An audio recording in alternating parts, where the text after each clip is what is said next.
Well, ready for the news. In our first story, Parliament Health Committee has backed a decision by the Ministry of Health not to evacuate Ghanaian residents in the Chinese city of Wuhan over the outbreak of the coronavirus. At a meeting between the Ghana Health Service officials and the committee managing the crisis, the health professionals defended the decision not to evacuate the Ghanaians into Ghana. Now, the minority in Parliament has, however, given government up to today to bring back Ghanaians there or face the wrath. But the chairman of the health committee, Dr. Kwabna Chumnyama, told JoyNews the committee members, including minority members, were convinced by the health professionals that there was no need to do the evacuation. I think the committee met officers of the Ministry of Health, led by the Director of Ghana Health Service and the Director of Public Health, to brief us on our preparedness against this coronavirus pandemic. And what dominated the discussions, obviously, was the need whether to evacuate or not to evacuate our compatriots in China. What we got from the ministry is that they are always assessing the risks between evacuating them from China and also keeping them in China. And the decision they have taken so far is that as of now, they are not going to evacuate them, but they are still assessing the situation. Even though they are not coming, they've already prepared a place to keep them the moment there's an evacuation. The moment they get the signal that assessing the risks, it is better to evacuate them from China, they will do so. They assured us that when that signal comes, they can do the evacuation in 48 hours, because they are really well prepared. And in addition to that, they are in constant touch with the citizens. Most of them are students. They have a 2-day video conference call with them. And so they are supporting them with logistics. Funds has been given to the embassy in China. And then they are also assured that the Chinese government is also supporting them. So currently, everything is okay. They also added that they've even engaged the service of psychologists to try and assist them, because most of them are traumatized now because of the fear of what is going on. So they need to be assisted psychologically for them to also be confident that the whole nation is with them. Meanwhile, the Infectious Disease Center at the Tema General Hospital says it is ready to handle any case of the coronavirus, now known as COVID-19, one of at least 2 facilities designated by the Ministry of Health to handle suspected cases. The center has so far 12 beds and some 42 medical professionals with special training on standby. Medical Director of the hospital, Dr. Richard Anthony, conducted JoyNews around the facility. Matilda Gavi of a health desk says more. The Infectious Disease Center, located on the premises of the Tema General Hospital, was initially built to handle Ebola cases following the outbreak in 2014. It will serve as a holding bay and treatment center. It has a nurses unit, changing rooms, washrooms, personal protective equipment room, and a few offices. Though it currently has 12 beds, officials say it could be expanded. Medical Director of the Tema General Hospital, Dr. Richard Anthony, says frontline health workers have been given training on identifying cases and how to handle them. I have a screening process. Those with cough and other symptoms similar to, which may not necessarily be coronavirus, are screened and separated. But should we have a strong suspected case, the patient will be moved straight from the outpatient to the facility which has been earmarked for isolation or quarantine, which we have. So the staff for the management of these cases already been sensitized, and we have the list ready should there be a case. He explains the 42 health professionals will be running 3 different shifts should a case be identified.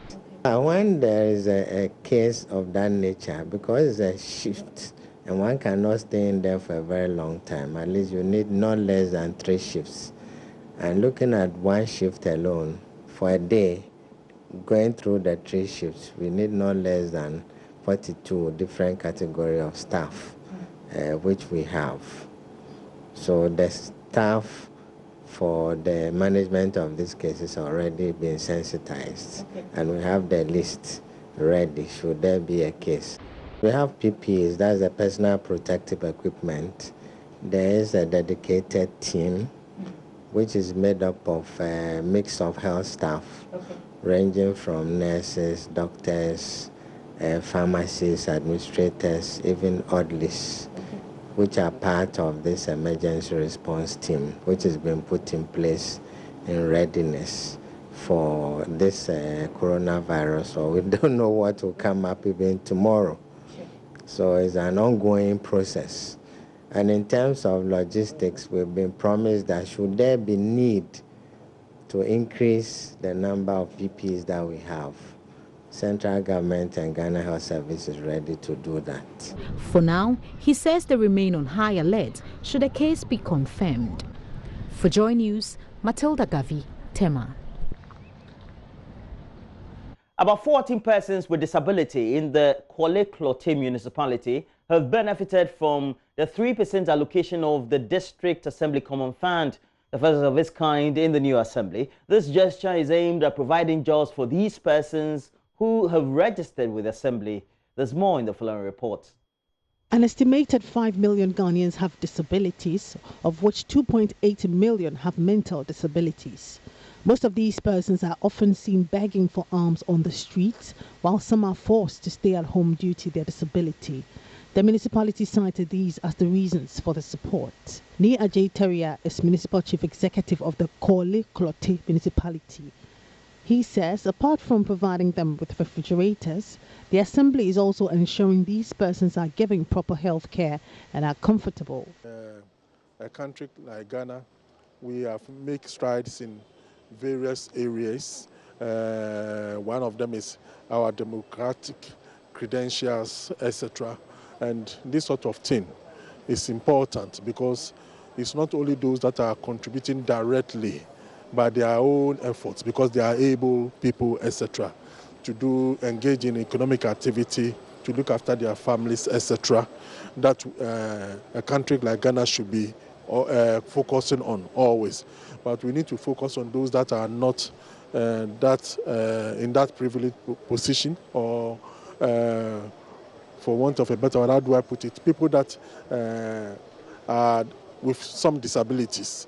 So they have the challenge of going to get their own businesses, etc., started.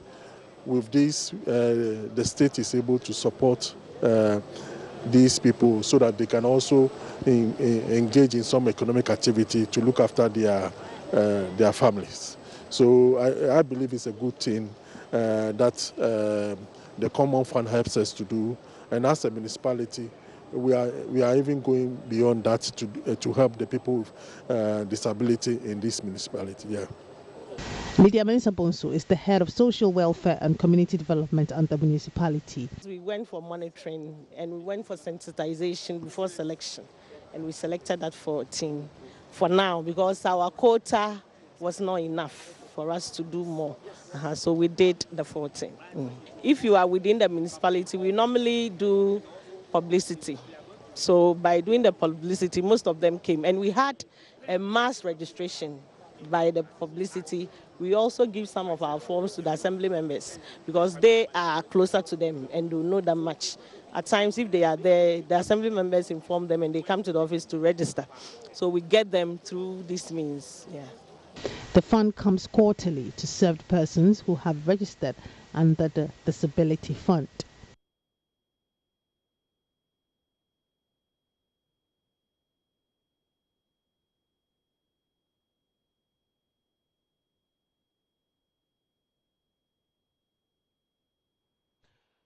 In other news, traders at Ghana's industrial city of Tema seem to be defying a directive by city authorities against hawking on pavement. The Tema Metropolitan Assembly gave the directive as part of a restoration agenda being spearheaded by the Chief Executive, Felix Mensah Ni Ananla. Now, a number of signposts had been mounted on the pavement of around the main market, But during a visit by the JoyNews team, the traders were busily doing business despite this ban. JoyNews' Augustina Bachman was on the ground and has filed this report. Tema is one of the populous settlements in Ghana, about 25 kilometers from the capital, Accra. The city has factories refining petroleum products and processing aluminium, among others. Exactly what the builder, the late Dr. Kwame Nkrumah, dreamt of. But the city authorities have a big problem: trading at unauthorized places and poor sanitation. People don't sell here. They are all inside. We will not live here because we are all Ghanaians. This is what we do to cater for our children. We know trading on the pavement is bad, but we don't get the buyers to buy if we are away from the pavement. We don't get any place to go sell. It's not good. But government must to find some place to give us. If we would all agree to move a little away from the pavement, it'll help buyers have a suitable place to stand when buying, even when there are vehicles on the road.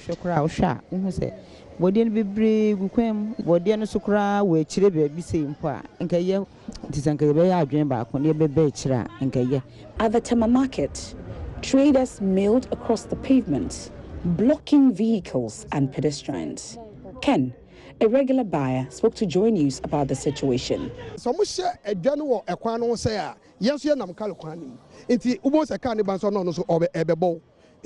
If they trade on the pavement, the customers would have to use the roads, leaving us at the mercy of oncoming vehicles. That's the main idea. If the pavements were not occupied by the women, we would use them instead of the roads. But no, baby, almost baby, baby, The women on the pavement are not a nuisance to only pedestrians and vehicles. Other sellers at the market are worried, says chairman of the Shoe Sellers Association, Henry Opoku. These ladies who brought this plantain and everything, before you come here around 7 to 8. Before you come, they used to come here around 2 a.m. Early in the morning, when you, the owner of the shed, has slept, they will bring this plantain goods in front of your shed. It's affecting our marketing. Yes, because somebody is prepared to come and buy something for you. When you see that he can't get a place to park, you go away. Assemblyman for the Padma community of Tema, in charge of roads and safety, Charles Amos, says the construction of the signpost is an agenda by Tema Metropolitan Chief Executive Felix Mensani Anang to restore the sanity of Tema in support of President Akufo-Addo's vision of making Accra the cleanest city. This restoration agenda, he formed this group for them to be sweeping. If you watch now, the dirty before Tema was starts now come down a little. They sweep the road every dawn time before daybreak. They have swept there. So I believe when this continue, Tema will take his glory back. What the President Nana Akufo-Addo is saying is between me and you. We must help him. But that vision remains threatened. Augustina Bachman's report for JoyNews.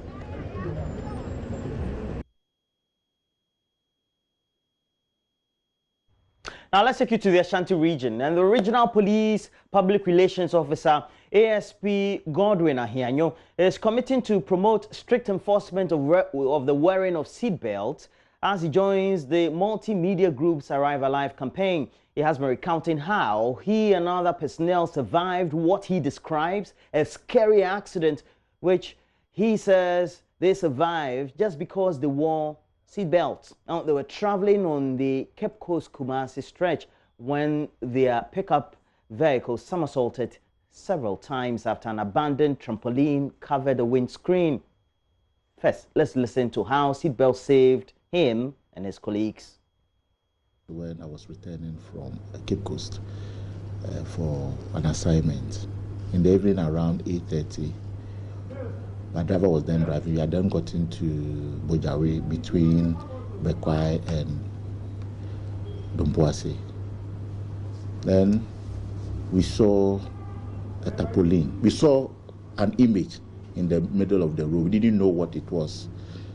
Then there was an oncoming vehicle. Later I was told it was a Metro Mass Transit vehicle approaching us. The next thing we saw was that something had covered the windscreen of our vehicle, the pickup in which we were. So the driver lost control. It tossed him on 3 or so occasions before we ended up in a ditch. Luckily for us, we were in our seatbelt. So other road users, drivers and passengers rushed to our rescue and then brought us from the vehicle. So later on I saw that the vehicle had somersaulted with all the 4 tires showing up and then the roof of the vehicle on the ground. So we asked what had happened, and other passengers were telling us we had somersaulted and they came to our rescue.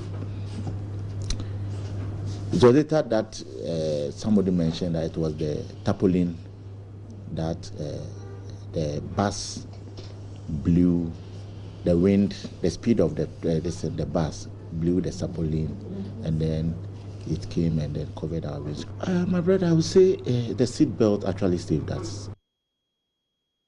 And make sure that you get interactive and just you watch the content and you want to comment. It's easy for you to do so. Facebook is there. We also have a Twitter handle at JoyNews on TV. Same name, you have to go search for Facebook. Always add hashtag #ArriveAlive, hashtag AM Show, hashtag JoyNews. We're taking a break. When we come back, we'll look at the newspapers right here in the studio. Do stay with us.